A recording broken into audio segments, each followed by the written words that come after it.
Hey guys, welcome back to MMA Library. Today in MMA and UFC news, Francis Ngannou says he isn't running from John Jones. During a recent interview with Brett Okamoto, Ngannou says he would fight Jones twice a month. Here's the clip.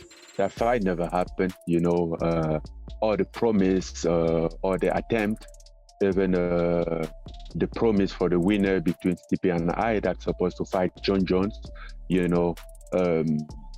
but it never happened. So I did everything to have that fight.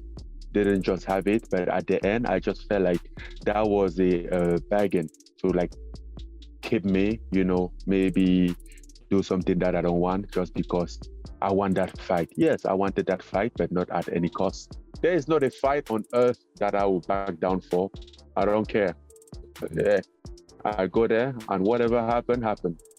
It's the sport. And definitely John Jones is not the guy. I mean, he might be the best fighter ever, but he's not the guy that I'm running away from. Nah, not him. I'll fight John Jones twice a month. Alex Pereira has released some sparring footage ahead of his rematch with Israel Adesanya. Here's the clip. That's just game, you know what's coming. That's just game. It says that up in the game, you know what's coming next.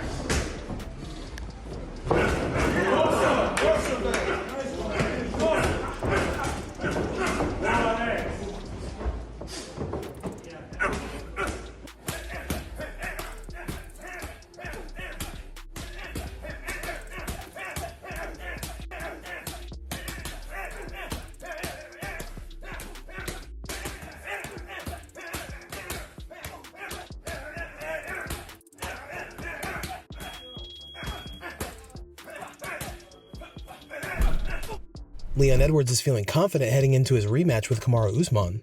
Here's what Edwards had to say. I just can't see how he goes out there and defeat me, They're still doubting me, so I feel like I still got to go out there and prove, and I feel I perform best and I got something to prove, so I like the doubt. I like people saying I can't do it, so yeah, I think, like I said, I still got a long way to go. I got a lot to prove to myself, to the world, but yeah, so as hunger go, I feel like I haven't won the bout yet. I feel I got a lot more I need to do, so the perfect world is me going there and just be myself. The Leon Edwards of that fought in August is a bit a totally different guy from what fights in March, A knockout affects everyone different, He's right now 35, 36 years old, coming off a knockout and fighting the same guy just knocked him out.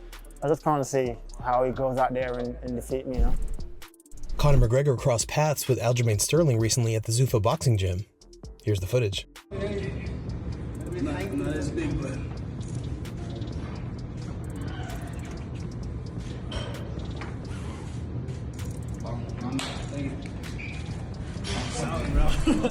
Dana White recently blasted the MMA media.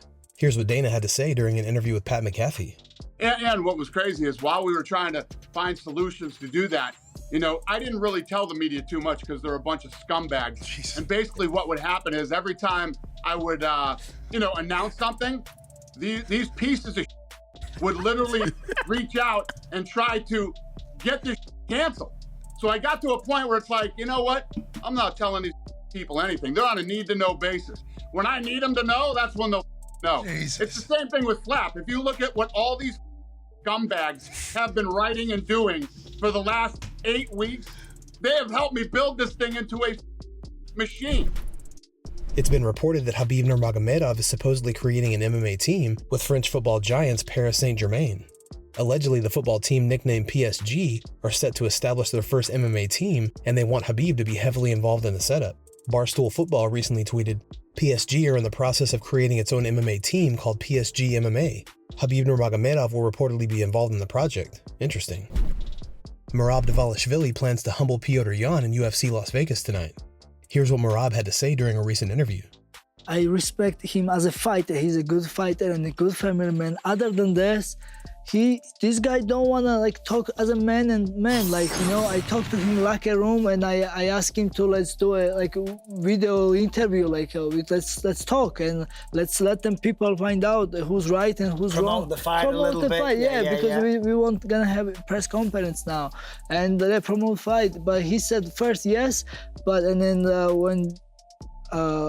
after when I see him yesterday, he said no, he don't want to do it anymore. But so he's lying, and and this guy disrespect me, disrespect my friend. He was champion, he don't know rules, and when I met him in Abu Dhabi, he called me zero. So I will show him who's zero, and I'm gonna beat him and make him humble. Sean O'Malley discusses a potential move to featherweight during a recent edition of the Bro Malley Show. A couple people had messaged me like, "Yo, what's up? I heard you're fighting Aljamain. Is that true?" Blah, blah, blah. Not true. I talked to Sugar Sean Shelby. He said, you know, it's happening. Henry and Aljo are happening. Oh, Be ready. Did, huh? Be ready at 135 just in case. I said, I don't really want to go through a full camp. Can I fight at 145? I asked him. I said, can I book a fight at 145? It won't affect my 35 ranking.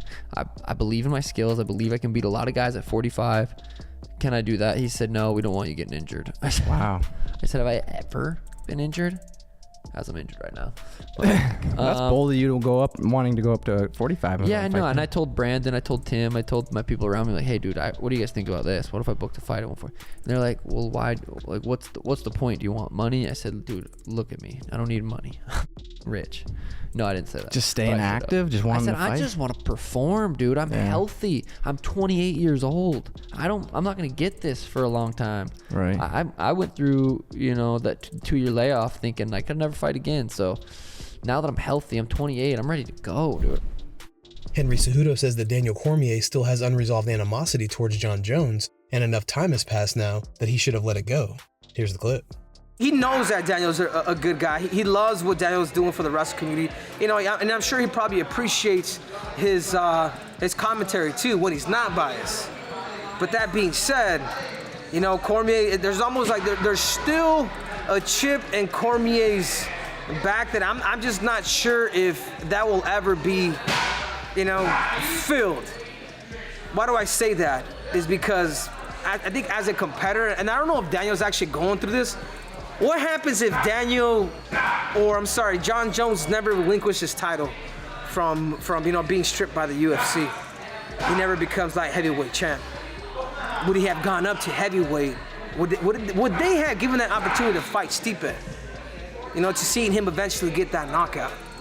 You know, does Daniel feel like he's just below John Jones? Like, where am I getting at with that is, I just don't know if there's still that thorn in Daniel Cormier's back that he needs to kind of get out.